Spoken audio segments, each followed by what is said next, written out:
Hey y'all, it's your Missniecytv and I'm here to do a review for Sistas Season 7, Episode 21. The episode picks up where it left off and Jordan's still in Andy's office at the law firm and he's like, I'm not leaving till you give me answers.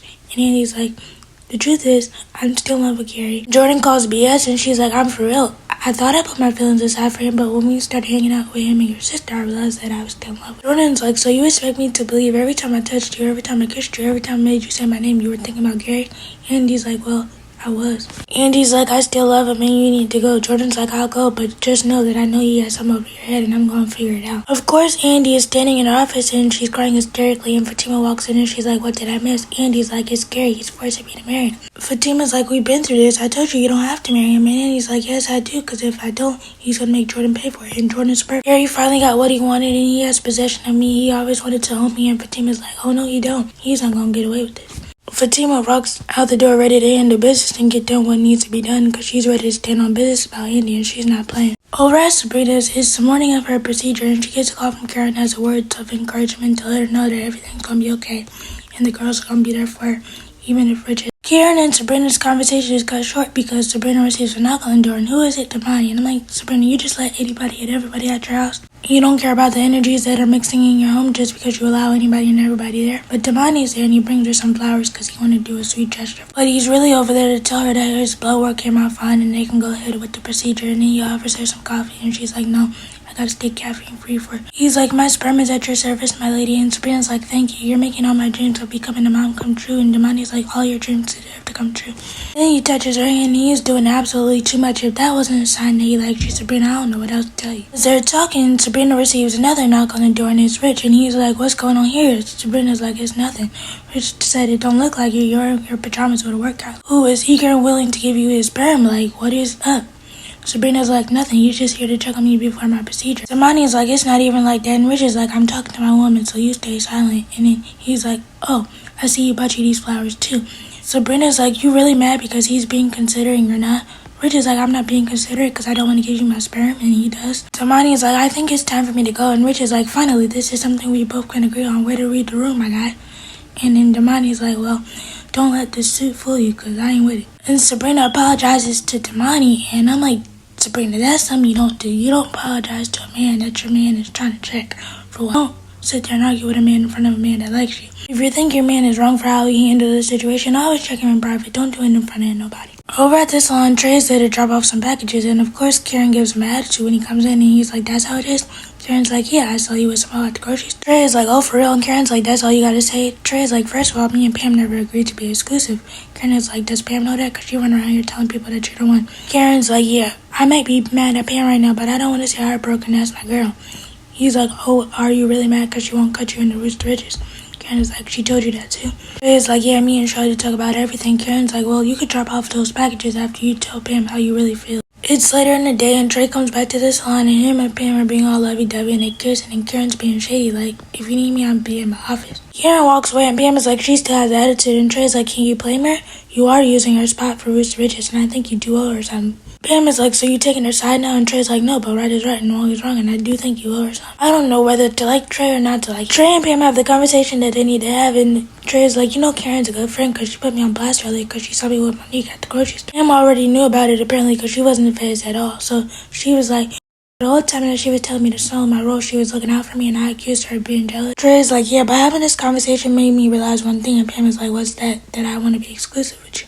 And I'm like, Trey, you know you lying to that girl. Over at Danny's house, Danny's having a therapy session with Carisha on her phone and she's telling Carisha everything that's happening with Tony and how his ex-wife came back into town and how she's sending him nudes. How Tony is still blaming Danny for the kids stealing and Danny's like, you better help me, Carisha, before I go to jail for assaulting somebody in the armed forces. I need you to talk me off the ledge and I honestly wish they would have showed this therapy session and how Carisha is helping Danny through this situation with Tony. Over at Karen, Zach is over there because Karen called him to let them know that the twins' cribs are in and Aaron's there too because Karen called him as well. So they're both over there to help build the cribs. Of course, Zach didn't read the instructions because he's like, I'm a man and I got this. And Aaron's like, well, you needed instructions so they can help you better. My question to the writers is, how is Zach able to flip houses but he can't build a crib? This is a prime example of how y'all gonna raise the kids with Karen and I'm not gonna have that. Both of y'all need to accept that one of y'all is gonna be better at something than the other one. Lisa's like, where one person falls short, the other one picks it up. And she's like, for example, Zach, you're better at financial things and you're better at problem solving. After the conversation with Miss Lisa, Zach is like, I'm gonna finish my baby's crib. Actually, you know what, Aaron? I left a screwdriver in the car and I'm gonna go get it. Over at Hayden and Tamar arguing, and he's like, I'm not gonna keep going back and forth with you. I ain't got time for it. I gotta go to work. Tamara's like, you wanna rush to get back to the old lady? Hayden's like, how many times I gotta tell you there's nothing going on with me and Marie Willis? Tamara's like, if you told me once and actually tell the truth, you wouldn't have. Hayden's like, what's that mommy used to say? Guilty dogs bark first. Tamara's like, what kind of country Bama stuff is that? Hayden's like, you out here accusing me, but every time I look up, you getting secret calls and texting you hiding your phone.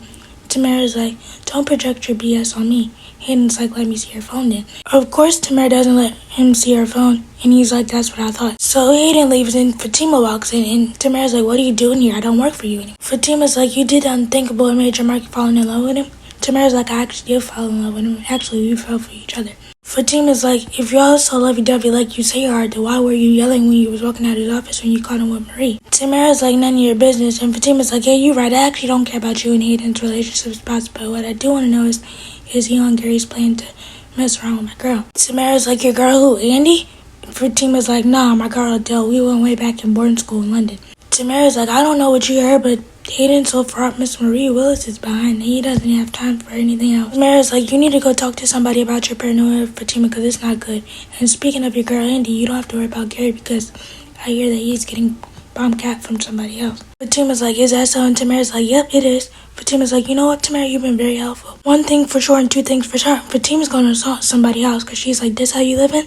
I really want it better for you. Back over at the law firm, Andy gets a call from her assistant letting her know that Danny's there. So Danny comes in and she's like, Danny, what are you doing here? And Danny's like, I just got off the phone with my therapist and we had a bomb therapy session and she was really dropping some gems and I was trying to decide which one needed to hear it the most and I decided on you because you really need it. Danny's like, I'm still trying to figure out how you left Jordan, the guy that's been good to you for months, to go back to marry Gary. And Andy's like, well, I'm in love with Gary and there's nothing that y'all can do about it. And I'm honestly tired of talking about it. Danny's like, well, since you're tired of talking about it, we gotta get you tired of doing it. Honestly, I don't believe a word you say because you can't even look me in my eyes. We see Andy and Danny about to leave the law firm because they're going to support Sabrina for a procedure. And they get stopped by Hayden.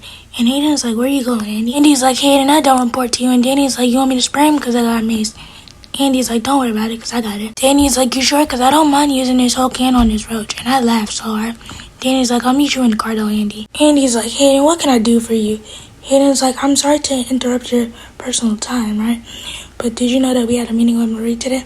He's like, if you mind the business that pays you would know that I set the meeting, so I know what I'm doing. Oh, and Hayden, slipping your way to the top didn't work for Eddie Murphy and Boomerang, and it damn sure won't work for you. Over in Gary's office, Jordan comes in there, and he's like, what are you holding over Andy's head? Gary's like, I'm sorry, what are you talking about? Jordan's like, I'm not playing with you, my nigga. And Gary's like, well, I'm glad none of your constituents are in here to hear you talk. Jordan finally grows up here and he decides to yoke Gary up. And I'm like, this ain't gonna last long. Jordan's like, you think I'm playing with you? First you have over my sister, now you're forcing Andy to marry you? Gary's like, actually, the woman's love me.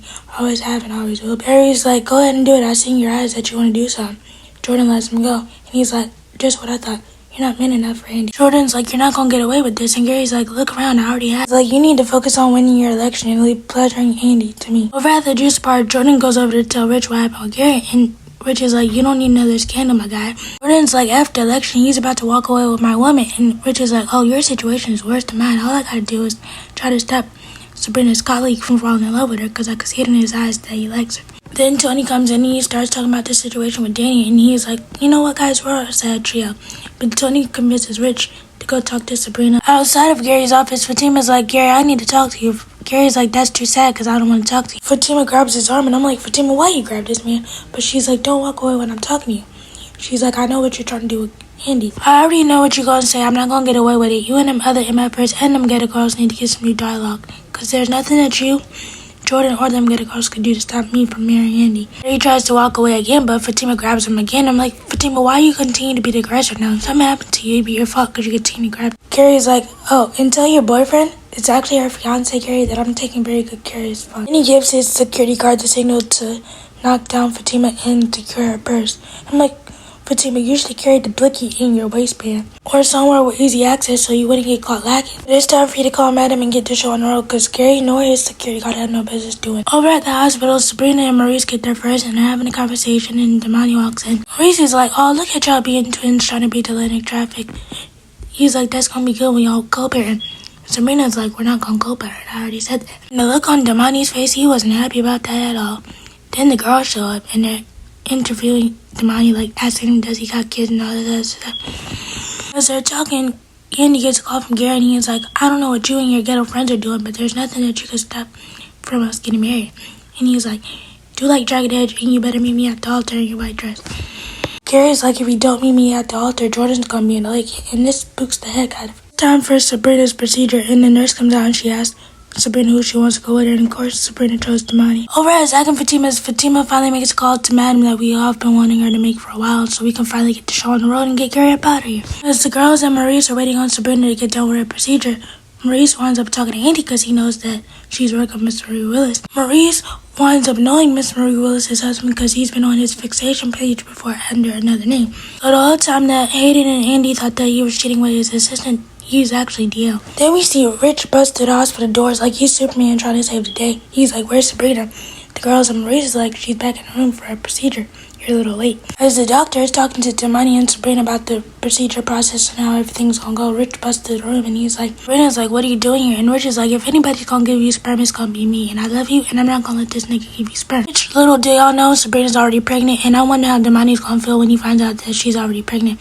But let me know what you guys think about the episode. Please be sure to like, comment, subscribe, turn your bell. Bye!